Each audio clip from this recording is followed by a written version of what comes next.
남편분이 어떠셨어요? 라고 여쭤보니까 남편이 너무 예뻐져서 불안한 것 같다고 하셨어요. 이런 얘기를 들으시면 원장님, 집도하신 원장님으로서 어떤 생각이 좀 드시는지. 당연히 성공했다지 수술.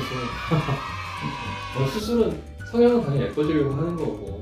근데 다만 그게 있어. 안면거상하고 이마거상은 내가 항상 드리는 말씀인데, 안면거상하고 이마거상 한다고 해서 예뻐지는 건 아니야. 거상이나 이마거상은 예뻐지는 게 아니라 자기 젊었을 모습으로 돌아가려고 하는 그런 수술을 생각을 하는데, 이게 예뻐졌다는 의미보다도 젊었을 때 모습으로 되돌아간다 라는 의미로 생각을 하는 게 제일 좋고. 가보다 근데 반대로 그런 경우도 있었어.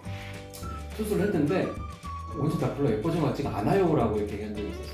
그치. 근데 이제 그분께 조금 죄송하지만 이게 원래 젊었을 때 모습이셨고 그리고 이걸 젊을 때 모습을 제가 되돌려 드린 거다 라고 이제 이렇게 설명을 드린 적이 기억이 나네. 안면거상, 이마거상 그런 수술이야.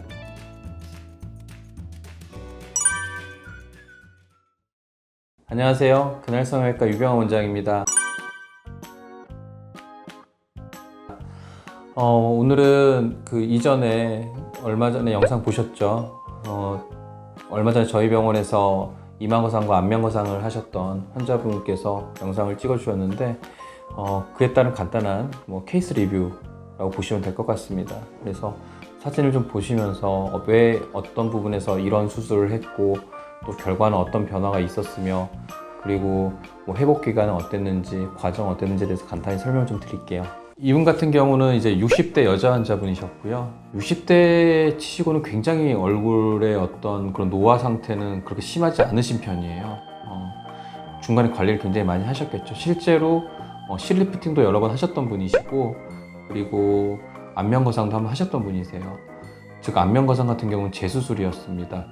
이분은 이렇게 보시면 여기 특히 여기 가운데 여기 보시면 푹 파여있는 모습 보이실 거예요. 이게 실리프팅 하셔가지고 이쪽으로 당겨졌던 그 방향인데 이 방향도 푹 파여 있습니다. 이 방향으로. 여기도 마찬가지로 그런 게 보이고요. 그리고 이제 이분 옆모습을 보면 아까 말씀드렸다시피 이렇게 절개선이 있어요. 이렇게 과거에 안면거상을 하셨던 건데 그나마 이분은 흉터가 좀 적으신 편인데 이게 흉터가 굉장히 심하게 많이 보이는 경우가 있어요. 그 이외에 여기 있는 이제 머리카락 쪽이라든가 이 목 뒤쪽은 이렇게 머리카락이 가려지는 흉터이기 때문에 솔직히 그렇게까지 신경을 안 써도 될 부분 중에 하나입니다. 수술 후 모습이에요. 먼저 이마부터 먼저 볼게요. 과거에 쌍꺼풀을 가리고 있었던 눈꺼풀 처짐이 많이 올라갔다는 걸 확인을 할 수가 있습니다. 물론 지금 쌍꺼풀 짝짝이는 좀 보이는데요. 이건 기존의 쌍꺼풀 자체 짝짝이였기 때문에 이마거상으로 쌍꺼풀 짝짝이를 맞출 수는 없습니다. 그건 불가능한 거고 이걸 맞추기 위해서는 다시 쌍꺼풀 수술을 좀 하긴 해야 돼요. 이분이 처음에 수술을 하시고 가장 처음에 하셨던 말씀이 뭐냐면 원장님 눈 뜨는 게 너무 편해요 라고 말씀하셨어요. 그 이외에 이제 여기서 보시면 아까 이제 눈꺼풀 처짐이 해결된 것도 있지만 이 콧잔등 주름, 즉 아까는 굉장히 심했었는데 이게 굉장히 많이 개선되어 있음을 확인을 할 수가 있습니다.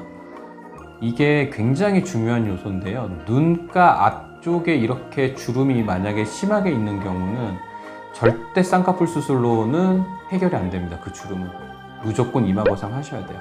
눈썹 거상을 하셔야 됩니다.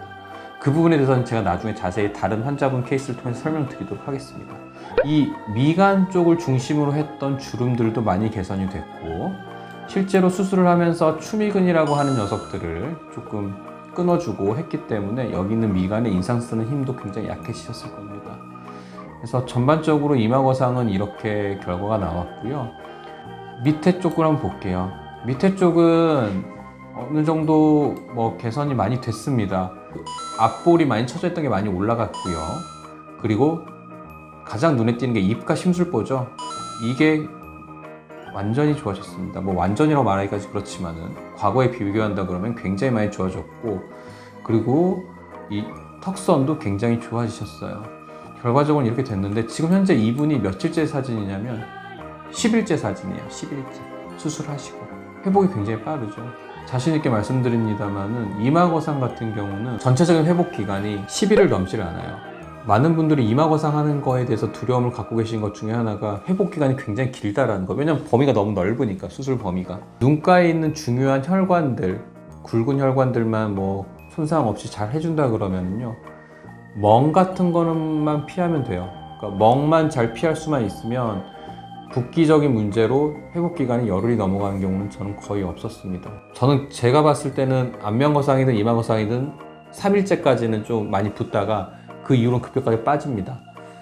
그럼 다만 그 안면거상 같은 경우는 멍에 대한 이슈는 좀 있을 수 있어요. 그 멍이 주로 어디에 드냐면요, 이 귀 앞쪽하고 그다음에 이 턱선 그리고 이 목 쪽, 특히 목 쪽에 많이 듭니다. 그래서 목거상, 목주름 거상 하신 분들은 특히 멍이 좀 많이 들어요. 제가 그래서 안면거상 같은 경우는 회복 기간을 보통 2주를 말씀을 드립니다. 보통 이제 이분도 지금 열흘째인데 이제 노란 멍이거든요. 노란 멍이 거의 마지막 단계고 이제 점점 더 빠지실 거예요. 그래서 2주째 되면은 거의 이 멍은 거의 안 보일 정도로 되고 화장으로도 충분히 커버가 될 정도로 되실 겁니다. 물론 멍 같은 경우는 개별적인 차이가 좀 있을 수는 있어요. 그런데 어찌됐든 제가 말씀드리고 싶은 거는 이마거상 같은 경우는 그렇게까지 멍에 대해서 걱정할 필요는 없는데 안면거상 같은 경우는 이제 멍이라는 이슈가 좀 있고 그래서 한 회복 기간이 이마거상에 비해서는 한 4일 정도 좀 더 걸리는 것 같다라는 게 이제 제 의견입니다. 그래서 제가 말씀드리고 싶은 거는 이마거상하고 안면거상이 여러분들이 걱정하는 것과는 다르게 의외로 회복 기간이 빠르다는 겁니다. 이 점을 잘 명심해 주셨으면 좋겠습니다.